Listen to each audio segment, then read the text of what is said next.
வணக்கம். இது ஐபிசி தமிழின் இரவு நேர பிரதான செய்திகள். முதலில் தலைப்புச் செய்திகள்.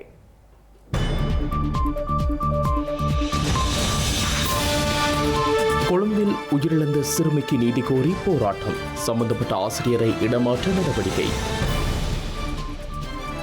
தமிழ் மக்களை எதிரிகளாக்க முற்படும் ஸ்ரீலங்கா அரசாங்கம். காணி அபகரிப்புக்கு சீட்டம் வெளியிட்ட கஜேந்திரகுமார்.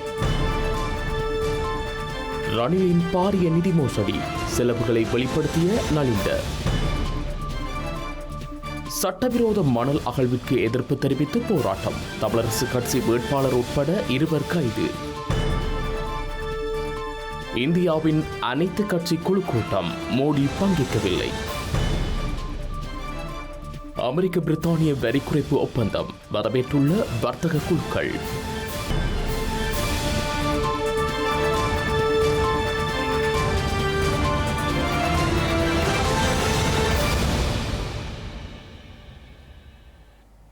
இனி விரிவான செய்திகள். கொழும்பு கொட்டாஞ்சேனை பகுதியில் உயிரை மாய்த்து கொண்ட டெல்ஷி அம்ஷிகாவின் மரணத்திற்கு நீதி கோரி இன்று ஆர்ப்பாட்டம் ஒன்று முன்னெடுக்கப்பட்டுள்ளது. இதன்போது மாணவியின் மரணத்திற்கு காரணமான ஆசிரியையும் கைது செய்யுமாறு போராட்டக்காரர்கள் கோரிக்கை விடுத்துள்ளனர்.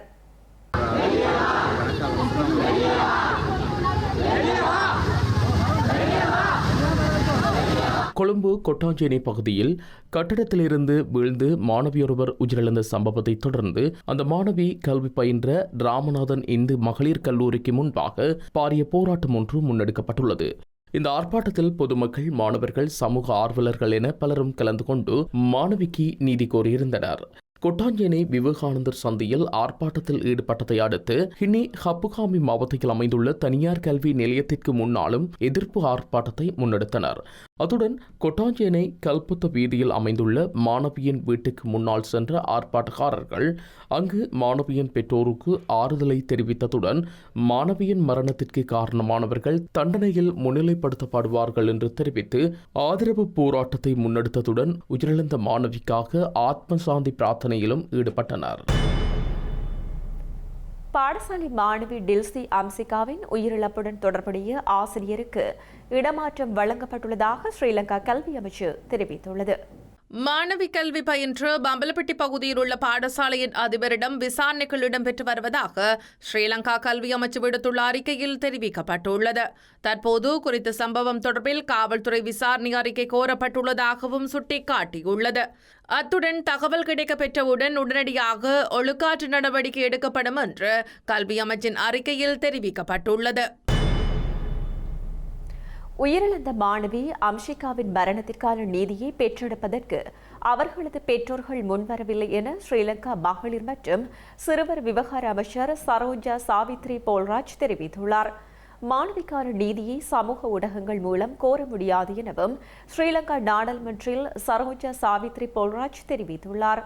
நண்பர்கள், சிநேகிதிகள், அவர் கல்வி கற்ற பாடசாலை போன்ற அனைத்திலும் தேவையான ஆவணங்கள் அனைத்தும் தயாரித்து நாங்கள் இப்போது ஒரு ஃபைல் தயாரித்திருக்கின்றோம். அதில் இன்னும் மேலதிகமாக அவர்களுக்கு இந்த மரணத்துக்கு பிறகு அந்த தாய் தந்தையருக்கு நான் 5ஆம் தேதி அதிகாலையில் NCPA, அதாவது சிறுவர் பாதுகாப்பு அதிகார சபைக்கு முறைப்பாடு ஒன்று செய்வதற்காக குறிப்பிட்ட போதிலும் 4 நாள் கடந்தும் இதுவரையும் அவர்கள் அந்த சட்ட நடவடிக்கைக்காக இதுவரை முன்வரவில்லை. அதே போலவே அவர்களுக்கு நாங்கள் இன்று இப்போ இந்த ஆர்ப்பாட்டத்தின் போது மகஜர் ஒன்று கையளிப்பதற்காக கல்வி அமைச்சுக்கும் சிறுவர் மற்றும் பெண்கள் விவகார அமைச்சுக்கும் வருவதாக கூறிய போதும் அவ்வேளையில் நான் கூறியது மகஜர் சமர்ப்பிப்பதற்கான சாத்தியம் உண்டு, சந்தர்ப்பம் வழங்கப்படும். ஆனாலும் அவர்கள் பெற்றோர்கள் எம்மிடம் சந்திக்க வேண்டும் என்பதை நான் குறிப்பிட்ட போதிலும் அவர்கள் அது இன்றும் வரவில்லை. ஆகவே நாங்கள் நாளை அல்லது நாளை மறுதினம் அவர்கள் எங்களை சந்திப்பதற்காக கூறியிருக்கின்றார்கள். எனவே நான் கூற விரும்புகின்ற ஒரு விடயம்தான், இதில் முகநூலிலோ அல்லது சமூக வலைத்தளங்களிலோ நீதியை கோர முடியாது. எங்களுக்கு இந்த உரிய நீதியை பெற்றுக்கொள்வதற்கு தேவையாக இருந்தால் அந்த சட்ட நடவடிக்கைகளை மேற்கொள்ளக்கூடிய அவ்வாறான நிலையத்துக்கு சேர வேண்டும். வடக்கில் காணி அபகரிப்பு தொடர்பாக விடுக்கப்பட்டுள்ள வர்த்தமானியை ஸ்ரீலங்கா அரசாங்கம் உடன் மீளப்பெற வேண்டும் என தமிழ் தேசிய மக்கள் முன்னணியின் தலைவர் கஜேந்திரகுமார் பொன்னம்பலம் வலியுறுத்தியுள்ளார். தாயக காணி அபகரிப்பு நடவடிக்கையால் தமிழ் மக்களை எதிரிகளாக்க ஸ்ரீலங்கா அரசாங்கம் முயற்சிக்கின்றது என ஸ்ரீலங்கா நாடாளுமன்றத்தில் கஜேந்திரகுமார் பொன்னம்பலம் சுட்டிக்காட்டியுள்ளார். காணி சம்பந்தப்பட்ட விடயங்கள் தமிழருடைய அடிப்படை பிரச்சனை சம்பந்தப்பட்ட விடயங்கள். இதிலே தமிழ் தலைவர்களோடு ஒரு இணக்கப்பாட்டுக்கு வராமற் ஒரு தலைபட்சமாக நீங்கள் இதை செய்தீர்களாக இருந்தால் நீங்கள் திரும்ப வடக்கிலேயும் கிழக்கிலேயும் இருக்கக்கூடிய தமிழ் மக்கள், நான் கூடுதலாக சொல்றேன் தமிழ் பேசும் மக்கள் என்று, இந்த தமிழ் பேசும் மக்களுக்கும் தெற்கிலே இருக்கக்கூடிய சிங்கள மக்களுக்கும் இடையிலே வரக்கூடிய நல்லிணக்கத்துக்கு நீங்கள் முற்றுப்புள்ளி வைக்கின்ற ஒரு விடயமாகத்தான் இதை பார்க்க வேண்டும். நீங்கள் இதை வாபஸ் பெராட்டி நீங்கள் அந்த மக்களுக்கும் தெற்கில வாழுகின்ற சிங்கள மக்களுக்கும் வரக்கூடிய நல்லிணக்கத்துக்குரிய வாய்ப்புகளே முற்றுமுழுதாக இருக்கின்ற வகையில் தான் நீங்கள் இந்த செயல்பாடுகளை முன்னெடுக்கிறீர்கள் என்றதை நான் இன்றைக்கு எச்சரிக்க விரும்புகின்றேன். தயவு செய்து இதை நீங்கள் ஒரு சின்ன விஷயமாக எடுத்துக்கொள்ளாதீர்கள். காணி என்றது ஒரு இனத்துடைய ஒரு மனுஷருடைய அடிப்படை தேவை. நீங்கள் அதில் முற்று முழுதாக ஒட்டுமொத்த தமிழினத்தையும் நீங்கள் எதிரியாக்க போறீர்கள் என்றதையும் நான் திட்டவட்டமாக சொல்ல விரும்புகின்றேன். தயவு செய்து இந்த அரசாங்கம் அந்த வர்த்தமானியை உடனடியாக ரத்து செய்ய வேண்டும் என்று கேட்டுக்கொள்கிறேன். வடக்கு கிழக்கில் எந்த கட்சியும் உள்ளூராட்சி சபைகளில் தனித்து ஆட்சி செய்ய முடியாத நிலை ஏற்பட்டுள்ள நிலையில் தேசியத்தை நேசிக்கும் கட்சிகளை இணைத்துக் கொண்டு ஆட்சி அமைக்க உள்ளதாக நாடாளுமன்ற உறுப்பினர் செல்வம் அடைக்கலநாதன் தெரிவித்துள்ளார்.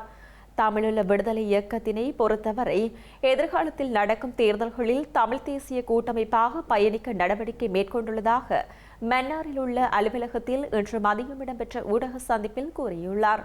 நடந்து முடிஞ்ச உள்ளூராட்சி சபை தேர்தலில் மக்கள் ஒரு ஆணை தந்திருக்கிறார்கள். அந்த ஆணை என்னவென்றால் இனிவரும் காலங்களில் நீங்கள் ஒற்றுமையாக செயல்படவில்லை என்றால் இந்த ஆணையை அவர்கள் மாற்றி செயல்படக்கூடிய ஒரு நிலை ஏற்படும் என்ற செய்தியை சொல்லியிருக்கிறார். ஏற்கனவே நாங்கள் ஒற்றுமையாக இல்லாதபடியால் பாராளுமன்ற தேர்தலிலே கூடுதலாக ஜேவிபி அரசாங்கத்திற்கு கூடுதலான ஆசனங்கள் கிடைத்ததை நாங்கள் எல்லாரும் அறிந்தபடியே. ஆனால் இந்த பிரதேச சபை நகரசபை தேர்தல்களிலே வடகிழக்கிலே நான் நினைக்கின்றேன் பாரிய பின்னடைவை ஜேவிபி சந்தித்திருக்கிறது.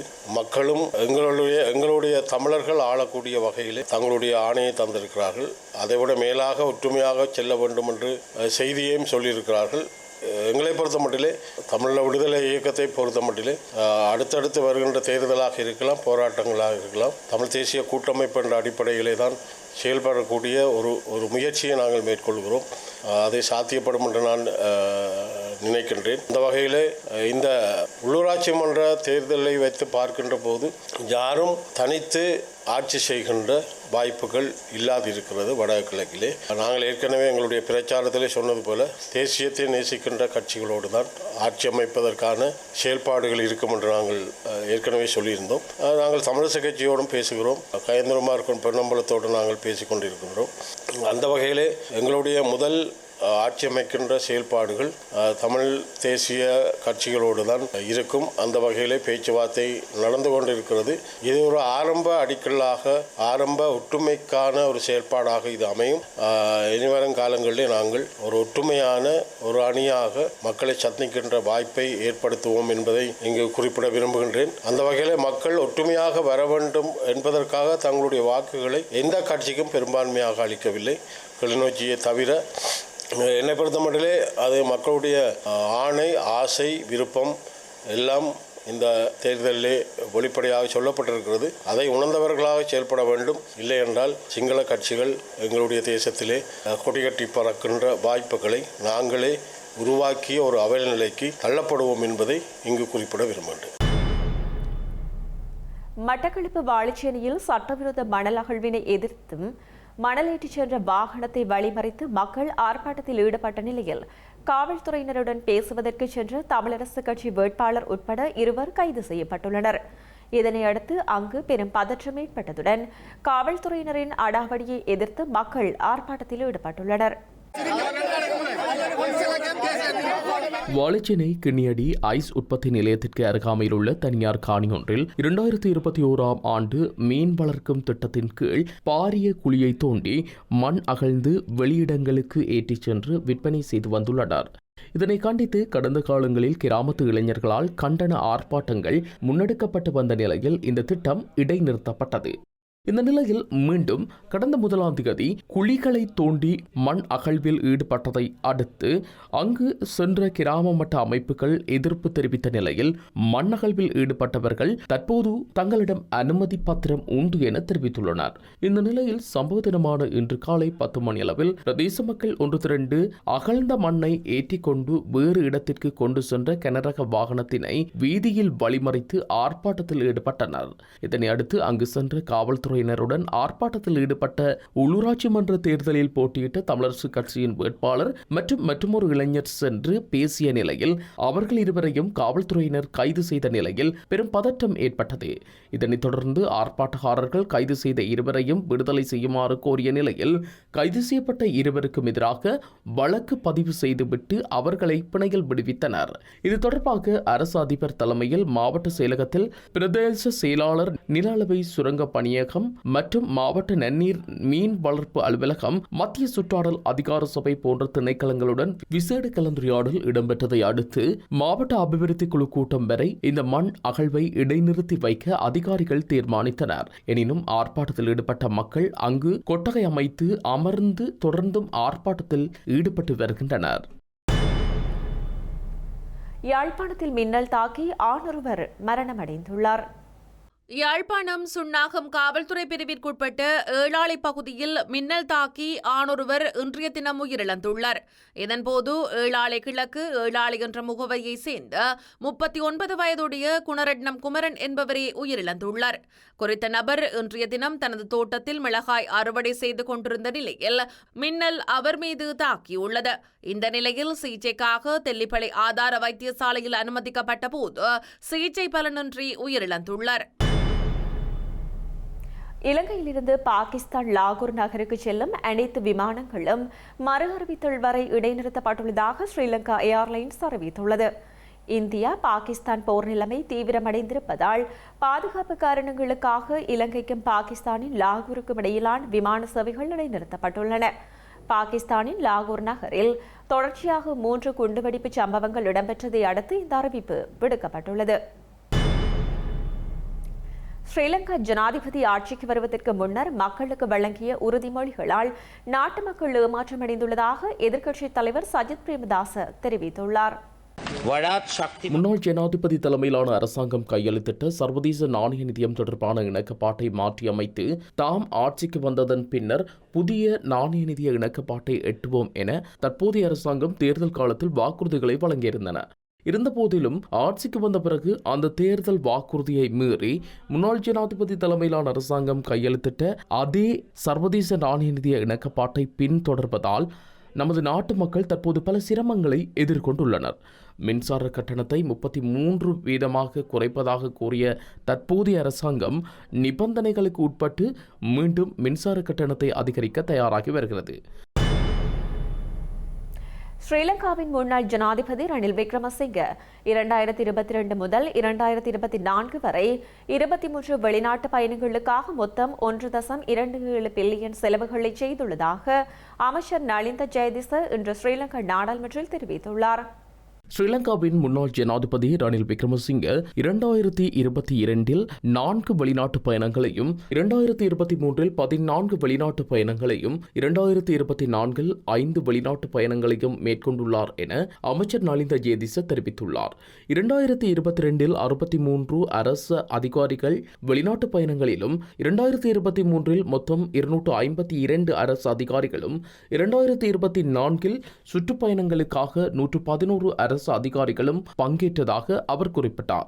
ரணில் விக்ரமசிங்கே கலந்து கொள்ளாத ஆனால் அரசு அதிகாரிகளால் பிரதிநிதித்துவப்படுத்தப்பட்ட அந்த வெளிநாட்டு பயணங்களில் 19 வெளிநாட்டு பயணங்களும் மொத்தமாக 19.8 மில்லியன் செலுத்தப்பட்டதாக அமைச்சர் நலிந்த ஜேதிச சுட்டிக்காட்டியுள்ளார். இலங்கையில் 2வது மின் கட்டண திருத்தம் தொடர்பான பிரேரணையை இலங்கை மின்சார சபை எதிர்வரும் வாரத்திற்குள் சமர்ப்பிக்கும் என எதிர்பார்க்கப்படுவதாக பொது பயன்பாடுகள் ஆணைக்குழு தெரிவித்துள்ளது. இலங்கையில் எதிர்வரும் ஜூன் அல்லது ஜூலை மாதங்களில் மின் கட்டணங்களில் திருத்தம் மேற்கொள்ள வேண்டும் எனில் அது தொடர்பான பிரேரணையை மே மாதத்தில் பொது பயன்பாடுகள் ஆணைக்குழுவிடம் சமர்ப்பிக்க வேண்டும் என அதன் தொடர்பாடல் பணிப்பாளர் ஜெயநாத் ஹேரத் தெரிவித்தார். மின்சார கட்டண திருத்தம் தொடர்பான பிரேரணையை பெற்ற பிறகு 3 முதல் 6 வாரங்களுக்குள் இது தொடர்பில் ஆராய்ந்து பொது பயன்பாடுகள் ஆணைக்குழு அதன் தீர்மானத்தை அறிவிக்க திட்டமிடப்பட்டுள்ளது. குறித்த காலப்பகுதியில் தொடர்புடைய திட்டங்கள் குறித்து பொதுமக்களிடமும் யோசனைகள் கேட்கப்படும். மின் கட்டணங்களில் திருத்தம் மேற்கொள்ளுமாறு சர்வதேச நாணய நிதியம் கோரியுள்ளது. அதன்படி எதிர்வரும் காலப்பகுதியில் மின் கட்டணங்கள் திருத்தப்படும் என்று அரசாங்கம் அறிவித்துள்ளது. தமிழ் மக்கள் தேசிய மக்கள் சக்தி மீது வைத்துள்ள நம்பிக்கை குறையவே இல்லை என ஸ்ரீலங்கா கடற்றொழில் நீரியல் மற்றும் கடல் வளங்கள் அமைச்சர் ராமலிங்கம் சந்திரசேகர் தெரிவித்துள்ளார். மக்களின் எதிர்பார்ப்புகளை நிச்சயம் நிறைவேற்றுவோம் எனவும் அரசியல் இருப்புக்காகவே தேசிய மக்கள் சக்தியை தமிழ் மக்கள் நிராகரித்து விட்டதாக சில குழுக்கள் போலி பிரச்சாரம் முன்னெடுத்து வருகின்றனர். பொது தேர்தல் என்பது வேறு, உள்ளூராட்சி சபை தேர்தல் என்பது வேறு. எனவே உள்ளூராட்சி சபை தேர்தல் முடிவுகளுடன் தான் உள்ளூராட்சி சபை தேர்தல் முடிவை ஒப்பிட வேண்டும். அந்த அடிப்படையில் பார்த்தால் 2018 தேர்தலில் வடக்கில் விரல் விட்டு எண்ணும் வகையில் தான் தேசிய மக்கள் சக்திக்கு பிரதிநிதித்துவம் இருந்தது. ஆனால் இந்த முறை வடக்கில் எல்லா இடங்களிலும் தேசிய மக்கள் சக்தியின் பிரதிநிதித்துவம் கிடைத்துள்ளது. இது வரலாற்றில் முக்கியத்துவமான விடயமாகும். எனவே மக்களை பிரித்தாள்வதற்கு முற்படும் அரசியல்வாதிகளுக்கு இது பொறுத்துக்கொள்ள முடியவில்லை. அதனால் தான் தேசிய மக்கள் சக்தியை தமிழ் மக்கள் நிராகரித்து விட்டதாக போலி பிரச்சாரங்களை முன்னெடுக்கின்றனர். எனவே சதிகார அரசியல்வாதிகளால் எம்மையும் மக்களையும் பிரிக்க முடியாது. இலக்கை நோக்கிய எமது பயணம் தொடரும். உள்ளூராட்சி சபை தேர்தலில் யாழ்ப்பாணம் உட்பட வடக்கு மாகாணத்தில் தேசிய மக்கள் சக்திக்கு வாக்களித்த அனைத்து சொந்தங்களுக்கும் நன்றிகள். ஸ்ரீலங்காவின் புதிய பரீட்சைகள் ஆணையாளர் நாயகமாக AK சுபாசினி இந்திகா குமாரிலியனகே நியமிக்கப்பட்டுள்ளார். உடன் நடைமுறைக்கு வரும் வகையில் இந்த பதவி வழங்கப்பட்டுள்ளது. ஸ்ரீலங்கா பரீட்சைகள் ஆணையாளர் நாயகம் பதவியில் கடமையாற்றிய HJMCA ஜெயசுந்தரவின் சேவை காலம் கடந்த 6ஆம் திகதியுடன் நிறைவடைந்துள்ளது. இந்த நிலையில் வெற்றிடமாக உள்ள பரீட்சைகள் ஆணையாளர் நாயகம் பதவிக்கு இலங்கை கல்வி நிர்வாக சேவையின் விசேடதர அதிகாரி AK சுபாசினி இந்திகா குமாரிலியனகே நியமிக்கப்பட்டுள்ளார். கல்வி, உயர்கல்வி மற்றும் தொழிற்கல்வி அமைச்சராக பிரதமர் சமர்ப்பித்துள்ள யோசனைக்கு அமைய இந்த நியமனத்திற்கு அமைச்சரவை அங்கீகாரம் வழங்கியுள்ளது. இந்தியாவின் பாதுகாப்பு குறித்து பேசும் இன்றைய அனைத்து கட்சி குழு கூட்டத்தில் பிரதமர் நரேந்திர மோடி பங்கேற்காமை பேசுபொருளாகியுள்ளது. இதுகுறித்து இன்று இடம்பெற்ற கூட்டத்திலேயே கேள்வி எழுப்பியதாக திமுக நாடாளுமன்ற உறுப்பினர் TR பாலு தெரிவித்துள்ளார். இதனிடையே பயங்கரவாத செயற்பாடுகளுக்கு எதிரான அரசாங்கத்தின் நடவடிக்கைகளுக்கு முழுமையான ஆதரவை வழங்குவதாக காங்கிரஸ் கட்சி தலைவர் தெரிவித்துள்ளார். காஷ்மீரில் நடந்த பயங்கரவாத தாக்குதலுக்கு பதிலடியாக பாகிஸ்தான் மற்றும் பாகிஸ்தான் ஆக்கிரமிப்பு காஷ்மீரில் உள்ள பயங்கரவாத இலக்குகளை குறிவைத்து ஆபரேஷன் சிந்தூர் என்ற பெயரில் இந்திய ராணுவம் அதிரடி தாக்குதல் நடத்தியது. இதில் 9 பயங்கரவாத முகாம்கள் அளிக்கப்பட்டதாக கூறப்பட்ட நிலையில் ஆபரேஷன் சிந்தூர் தாக்குதல் பற்றி விளக்கம் அளிப்பதற்காக அனைத்து கட்சி தலைவர்கள் கூட்டத்திற்கு மத்திய அரசு இன்று அழைப்பு விடுத்தது. இதன் பிரகாரம் இன்று காலை 11 மணிக்கு நாடாளுமன்ற நூலக கட்டிடத்தில் உள்ள செயற்குழு அறையில் பாதுகாப்பு அமைச்சர் ராஜ்நாத் சிங் தலைமையில் இந்த கூட்டம் நடைபெற்றது. இதில் உள்துறை அமைச்சர் அமித்ஷா மற்றும் மத்திய அமைச்சர்களான நிர்மலா சீதாராமன், S. ஜெய்சங்கர், JP நட்டா, நாடாளுமன்ற எதிர்க்கட்சித் தலைவர் ராகுல் காந்தி, காங்கிரஸ் தலைவர் மல்லிகார்ஜுன கார்கே, திமுக சார்பில் TR பாலு, AIAIM தலைவர் அசாதுன் ஒவைசி உள்ளிட்டோர் கலந்து கொண்டனர். அனைத்து கட்சி கூட்டத்திற்கு பின்னர் ஊடகங்களுக்கு கருத்து வெளியிட்டு திமுக நாடாளுமன்ற உறுப்பினர் TR பாலு பயங்கரவாதத்திற்கு எதிரான அனைத்து நடவடிக்கைகளையும் தமிழ்நாடு ஆதரிப்பதாக கூறியுள்ளார். பயங்கரவாதிகளை கண்டறிந்து நடவடிக்கை எடுக்கப்பட வேண்டும் என அனைத்து கட்சி கூட்டத்தில் வலியுறுத்தியதாகவும் அவர் சுட்டிக்காட்டியுள்ளார். மதவாதம் குறித்து பேசும் பாஜக இந்த விவகாரத்தை மத ரீதியாக அணுகாமல் நியாயமான முறையில் அணுக வேண்டும் என அவர் தெரிவித்தார். எனினும் இந்த கூட்டத்திற்கான செய்தியை பிரதமர் வழங்கியிருந்ததுடன் பயங்கரவாத இலக்குகள் மீதான தாக்குதல் விடயத்தில் அனைவரும் ஒன்றுபட்டு செயற்பட வேண்டும் என நரேந்திர மோடி வலியுறுத்தியுள்ளார். அமெரிக்கா மற்றும் பிரித்தானியாவுக்கு இடையில் வரி குறைப்பு தொடர்பான ஒப்பந்தம் எட்டப்பட்டுள்ள நிலையில் அது தொடர்பான அறிவிப்பு இன்று வெளியிடப்படவுள்ளது. மிகவும் மரியாதைக்குரிய நாட்டுடன் மிகப்பெரிய வர்த்தக ஒப்பந்தம் தொடர்பான அறிவிப்பு வெளியிடப்படும் என அமெரிக்க ஜனாதிபதி டொனால்ட் ட்ரம்ப் கூறியுள்ளார். இந்த ஒப்பந்தத்தை பிரித்தானியாவின் வர்த்தக குழுக்கள் வரவேற்றுள்ளன.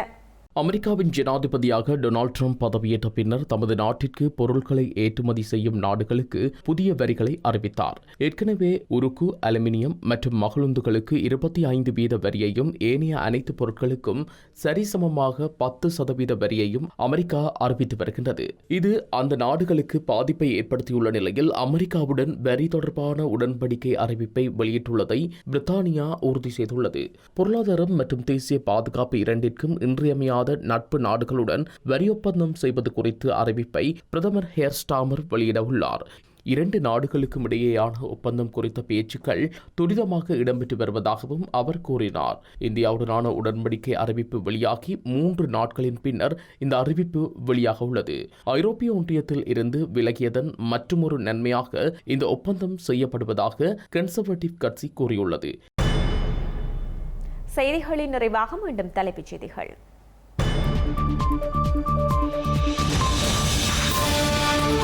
கொழும்பில் உயிரிழந்த சிறுமிக்கு நீதி கோரி போராட்டம். சம்பந்தப்பட்ட ஆசிரியரை இடமாற்ற நடவடிக்கை. தமிழ் மக்களை எதிரிகளாக்க முற்படும் ஸ்ரீலங்கா அரசாங்கம். காணி அபகரிப்புக்கு சீற்றம் வெளியிட்ட கஜேந்திரகுமார். ரணிலின் பாரிய நிதி மோசடி. செலவுகளை வெளிப்படுத்திய நலிந்த. சட்டவிரோத மணல் அகழ்விற்கு எதிர்ப்பு தெரிவித்து போராட்டம். தமிழரசு கட்சி வேட்பாளர் உட்பட 2 கைது. இந்தியாவின் அனைத்து கட்சி குழு கூட்டம். மோடி பங்கேற்கவில்லை. அமெரிக்க பிரித்தானிய வரி குறைப்பு ஒப்பந்தம் வரவேற்றுள்ள வர்த்தக குழுக்கள்.